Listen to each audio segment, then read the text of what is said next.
Hello साथियों, आप सभी का स्वागत है 7-Eleven स्टडी यूट्यूब चैनल पर। और सभी को गुड मॉर्निंग। आज हम जो चर्चा करने वाले हैं वो आरएस प्री के अंदर जो आपत्ति वाले प्रश्न है, स्पष्ट रूप से उन प्रश्नों पर आप चर्चा करने वाले हैं। इसके अलावा मैं आपको बता दूं कि मैं आपको प्रूफ के साथ बताऊंगा। प्रूफ मेरे टेलीग्राम चैनल पर आप ज्वाइन कर लेना, उस पर आपको मैं प्रूफ डाल दूंगा। प्रूफ आप लगा सकते हो, कोई दिक्कत नहीं है। इसके अलावा मेरे इस चैनल पर आपको आरपीएससी के पुराने 2011 से लेकर 2011 से लेकर 2023 तक के पेपर आपको मिल जाएंगे। जबकि आरएसएसबी बोर्ड की भी मैं बात करूँ तो 2016 से लेकर 2023 तक के पेपर अवेलेबल है। मेरे इस चैनल पर आपको 150 से भी ज़्यादा पेपर हल करवाए हुए हैं, ठीक है। तो एक बार अगर आप अच्छे से तैयारी कर रहे हो तो ज़रूर देखना। प्लेलिस्ट बना रखी है मैंने, आरपीएससी के अलग पेपर हल करवा रखे और आरएसएसबी बोर्ड के अलग पेपर हल करवा रखे हैं। तो अब बढ़ जाते हैं अपन अपने मुद्दे के। और अपना मुद्दा ये है कि भाई आपत्ति वाले प्रश्न कौन कौन सा है और इस पर कट ऑफ पर क्या प्रभाव पड़ेगा। तो कट ऑफ पर ये है कि 1-2 के तो उत्तर चेंज हो जाएंगे और 1-2 आपके डिलीट हो जाएगा, तो ज़्यादा इफेक्ट नहीं पड़ने वाला। ज़्यादा से ज़्यादा 1 या 2 या 3 नंबर का इफेक्ट पड़ने वाला है। जैसे पहला क्वेश्चन ये बिल्कुल आपका, ये तो क्वेश्चन आपका डिलीट होना है। डिलीट क्यों होना है? क्योंकि सवाल आपका ये था, निम्नांकित में से किस योजना का संबंध इस नारे से है कि कोई भूखा न सोए। अब ये संकल्प आपका इंदिरा रसोई योजना का भी है और अन्नपूर्णा फूड पैकेट योजना का भी है, दोनों का है, ठीक है। दोनों के प्रूफ मैं आपको दे सकता हूँ। देखो, सबसे पहले ये राजस्थान सरकार का लोगो, ये राजस्थान सरकार का मैंने उठाया, कोई भूखा नहीं सोए। ये कौन सी योजना, तो ये बिल्कुल आपको समझ में आ गया, नीचे लिखी हुई। ये देखो कौन सी योजना, मुख्यमंत्री निःशुल्क अन्नपूर्णा फूड पैकेट योजना। कौन सी योजना? मुख्यमंत्री अन्नपूर्णा फूड पैकेट योजना आपकी है, ठीक है। बिल्कुल आप देख सकते हो, कोई दिक्कत नहीं इसमें। ये रहा, ये लिखा हुआ आपका ऊपर ही ऊपर है ना। तो इसका भी जो नारा यही है। और इसके अलावा मैं बात कर लेता हूँ इंदिरा रसोई योजना का, जो कि मैंने सूचना और जनसंपर्क विभाग राजस्थान का जो विभाग है, राजस्थान की जो ऑफिशियल साइट है, ऑफिशियल विभाग से मैंने ये लिया है। देखो इसका मैं आपको बता देता हूँ, ठीक है। थोड़ा सा अपन ऊपर लेते अगर स्क्रॉल करते तो देखो क्या लिखा हुआ आपके सामने, कोई भूखा नहीं सोए। इंदिरा रसोई योजना, कोई भूखा नहीं सोए, ठीक है। इसके अलावा फिर मैं थोड़ी सी आगे बात कर लेता हूँ। तो इंदिरा रसोई योजना, जो कि देखो यहाँ भी आपको दिख जाएगा, मैं थोड़ा सा बड़ा करके बताता हूँ। हाँ, सबसे बड़ा करके बताता हूँ। तो यहाँ भी आपका लिखा हुआ, कोई भूखा ना सोए, कोई भूखा ना सोए, ठीक है। तो कहने का मतलब यही है कि अन्नपूर्णा फूड पैकेज योजना का भी नारा यही है, इंदिरा रसोई का भी यही है। तो ये क्वेश्चन आपका डिलीट होगा, इसका उत्तर चेंज नहीं हो सकता, क्योंकि दोनों का यही है। कुछ बच्चों ने अन्नपूर्णा फूड पैकेट करा होगा तो वो भी आपत्ति लगाएंगे, कुछ ने इंदिरा रसोई करा वो भी आपत्ति लगाएंगे। तो आपका ये क्वेश्चन बिल्कुल डिलीट हो जाएगा। अब बढ़ते आगे की तरफ।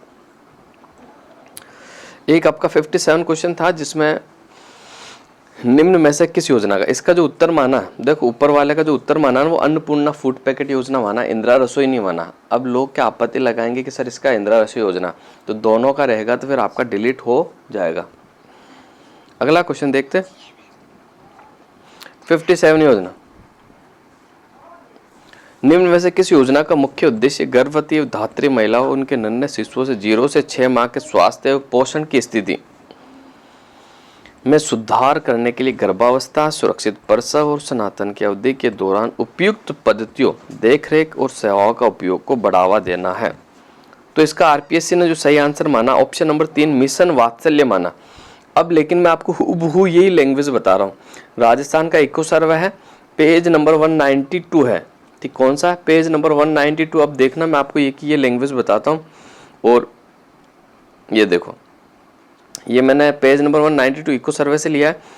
इस योजना का मुख्य उद्देश्य देखो, गर्भवती धात्री महिला उनके नन्हे शिशु 0 से 6 स्वास्थ्य पोषण स्थिति की सुधार करने के लिए गर्भावस्था, सुरक्षित प्रसव, स्तनपान की अवधि के दौरान पद्धतियों, उपयुक्त पद्धतियों और देखरेख और सेवाओं का उपयोग को बढ़ावा देना है। तो इसका जो राइट आंसर होगा ये पक्का, इसका उत्तर चेंज होगा, ये डिलीट नहीं होगा आपका, ठीक है।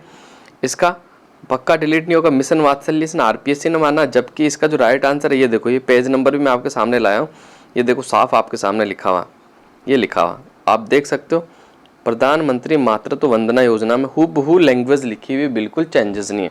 तो इसका आंसर आपका चेंज होगा, पक्का चेंज होगा। ये पेज नंबर भी आप देख सकते हो, अगर आपत्ति लगाते हो तो 192 पेज नंबर आपके सामने है। इसके अलावा एक क्वेश्चन आपका जो है ये है कि अरब यात्री सुलेमान ने किस प्रतिहार राजा के शासनकाल में भारत की यात्रा की थी। इसका आरपीएससी ने जो आंसर माना वो वत्सराज माना, ऑप्शन नंबर 3। ठीक है, ऑप्शन नंबर 3 सही माना, जबकि राइट आंसर जो है भोज प्रथम है। सर इसका प्रूफ क्या है, तो इसका प्रूफ देखो मैं आपको देने वाला हूँ, ये रहा। सामाजिक विज्ञान की किताब है, कक्षा 10 की किताब है। इसको अगर अपन ऊपर लेते हैं तो थोड़ा देखो, ये देखो देखो सन 1018 से 19 तक शासन करते हैं। इस वंश का सबसे प्रतापी शासक राजा जो भोज प्रथम था, जो मिहिर भोज के नाम से जाना जाता था और जो नागवट द्वितीय का पोता था। अरब व्यापारी सुलेमान इसी के समय भारत आया था। साफ साफ शब्दों में लिखा हुआ आप देख सकते हो, बिल्कुल क्लियर स्पष्ट शब्दों में आपका लिखा हुआ है।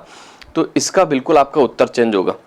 पहला क्वेश्चन आपका डिलीट होगा, दूसरे का मैंने बताया था वो मिशन वात्सल्य नहीं होगा, प्रधानमंत्री मातृ वंदना योजना होगा, और इसी का भी वत्सराज माना, जबकि इसका जो सही आंसर है वो कौन सा है, तो इसका जो सही आंसर होगा कौन सा हो जाएगा, बिल्कुल इसका जो सही आंसर हो जाएगा भोज प्रथम, इसका सही आंसर होगा। ठीक है, तो ये 3 क्वेश्चन मेरे हिसाब से मैंने प्रूफ भी दिया। इसके अलावा कह रहे कि यार वो अटल भूजल योजना का भी डिलीट होना चाहिए कि उसमें भारत सरकार दे रखा। वैसे पूर्णतः भारत सरकार ने, विश्व बैंक और भारत सरकार का 50-50 रेशियो है। ठीक है, तो उसका भी है, लेकिन उसका कम चांसेस लगता है कि वो आयोग के ऊपर डिपेंड करता है कि आयोग उसे डिलीट करे या ना करे। बाकी ये 3 तो पक्के, 2 के तो उत्तर चेंज होंगे, 1 आपका डिलीट होगा। तो ये सारे प्रूफ आपको मैं डिस्क्रिप्शन में मेरे चैनल का लिंक दे रहा हूँ, उसमें आप टेलीग्राम चैनल ज्वाइन करके सारे प्रूफ ले सकते हो। और बिल्कुल आपत्ति लगानी चाहिए आपको, क्योंकि ये क्वेश्चन बिल्कुल ही गलत है, तो बिल्कुल आपत्ति लगनी चाहिए, जिनसे काफ़ी बच्चों को फ़ायदा होगा और ज़्यादा से ज़्यादा बच्चे आपत्ति ज़रूर लगाए। तो बस आज का वीडियो यही था, तो आज की क्लास को यही समाप्त करते हैं। अगले क्लास में आपसे फिर मुलाकात होगी साथियों, धन्यवाद।